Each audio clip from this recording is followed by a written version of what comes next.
Hi welcome to SR media. Chittoor RTC bus డిపోలో 17 కొత్త బస్సులను ప్రారంభించారు మంత్రి రాంప్రసాద్ రెడ్డి. చంద్రబాబు సీఎం అయ్యాక ఎక్కడ చూసినా కోలాహల వాతావరణం ఏర్పడిందన్నారు. 1వ తేదీన పెన్షన్లు ఇచ్చామన్న మంత్రి ఉచిత బస్సు ప్రయాణంపై త్వరలోనే గుడ్ న్యూస్ వింటారని స్పష్టం చేశారు.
ఇంకా చాలా ఉంది.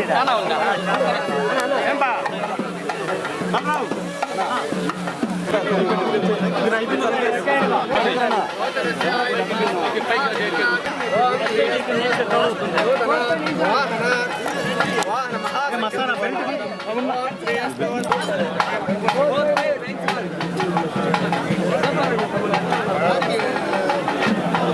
అట్లా వెళ్ళిపోతా మరి వెళ్ళిపోతాడు డాడీతో బస్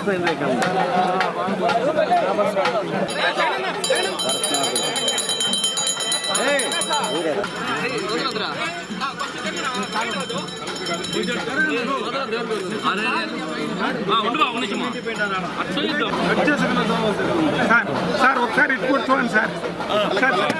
సార్ ఇటు ఒకసారి చూడండి సార్. కొంచెం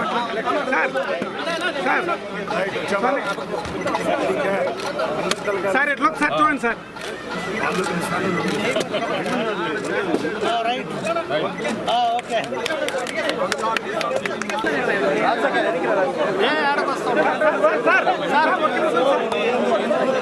రాజశేఖర్ వెనక్కి రావాలి, ఒక అడుగు వెనక్కి రండి.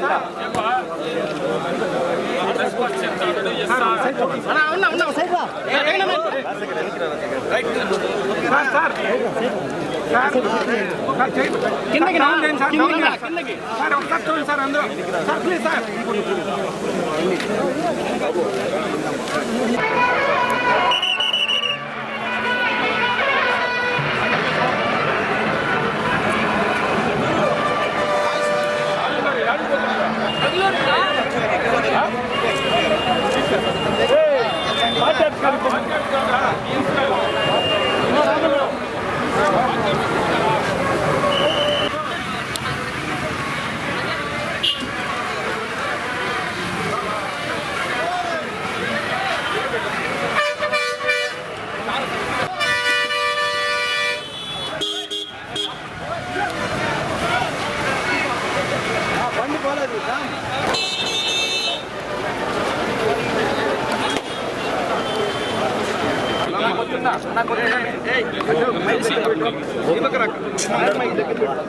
అందరికీ నమస్కారం.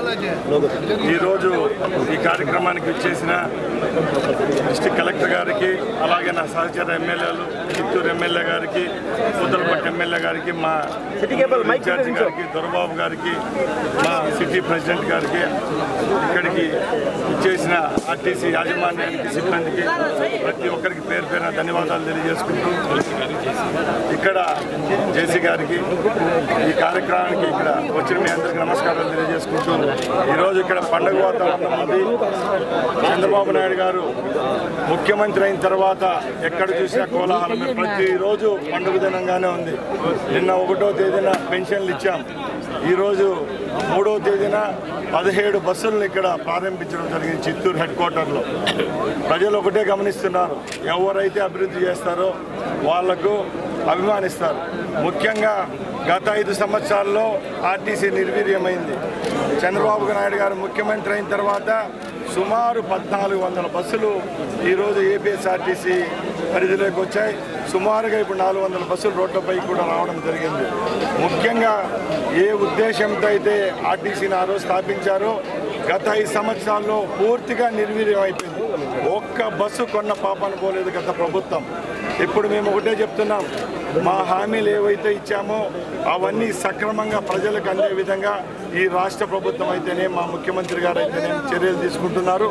ముఖ్యంగా ఏపీఎస్ఆర్టీసీ విషయానికి వస్తే నిర్వీర్యమైన సంస్థను మరొక్కసారి గాడిలో పెట్టేదానికి రాష్ట్ర రవాణా శాఖ అలాగే ముఖ్యమంత్రి గారు ముందుకెళ్తున్నాం. ముఖ్యంగా ఆర్టీసీ బస్సులు అనేటివి ప్రజలకు ఎంత మటుకు సహాయపడుతున్నాయి మీ అందరికీ తెలుసు. మన జీవన ప్రమాణాల్లో, మన జీవనంలో ఒక ఆర్టీసీ బస్సు అనేది కూడా ఒక భాగం అయిపోయింది. ఎక్కడ సూర్యుడు ఎక్కడి వరకు వస్తాడో అక్కడి వరకు ఆర్టీసీ బస్సు ఆంధ్రప్రదేశ్ రాష్ట్రంలో కుగ్రామాలకు కూడా వెళ్తుందంటే మీరు ఒకసారి ఆలోచించాల. ఇలాంటి సంస్థను గత ప్రభుత్వాలు పక్కలకు పెడితే ఇప్పుడు మేము అధికారంలోకి వచ్చిన తర్వాత దీన్ని గాడిని పెట్టే ప్రయత్నంలో ఉన్నాం. ముఖ్యంగా గత ఎన్నికల్లో ఏవైతే మేము హామీలు ఇచ్చామో దాంట్లో ముఖ్యంగా మహిళా మూర్తులందరికీ ఉచిత బస్సు ప్రయాణం ఇచ్చేదానికి రాష్ట్ర ప్రభుత్వం సిద్ధంగా ఉంది.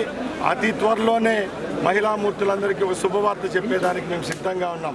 అలాగే మా ముఖ్యమంత్రి గారు ముందే చెప్పారు, వచ్చే 5 సంవత్సరాల్లో ఆంధ్ర రాష్ట్రంలో ఎక్కడ చూసినా ఎలక్ట్రిసిటీతో నడిచే బస్సులే వస్తాయని ప్రజలకు మేము తెలియజేసుకుంటున్నాం. అలాగే మీ అందరి ఆశీస్సులు, దీవెనలు ముఖ్యమంత్రి గారి పైన ఉండాలా, మా ప్రభుత్వం పైన ఉండాలా. ప్రజలకైతే ప్రతి ఒక్కరోజు పండుగ దినంగా ఉండాలని ఆ వెంకటేశ్వర స్వామిని ప్రార్థిస్తూ సెలవు తీసుకుంటున్నాం. జై హింద్, జై తెలుగుదేశం, జై చంద్రబాబు.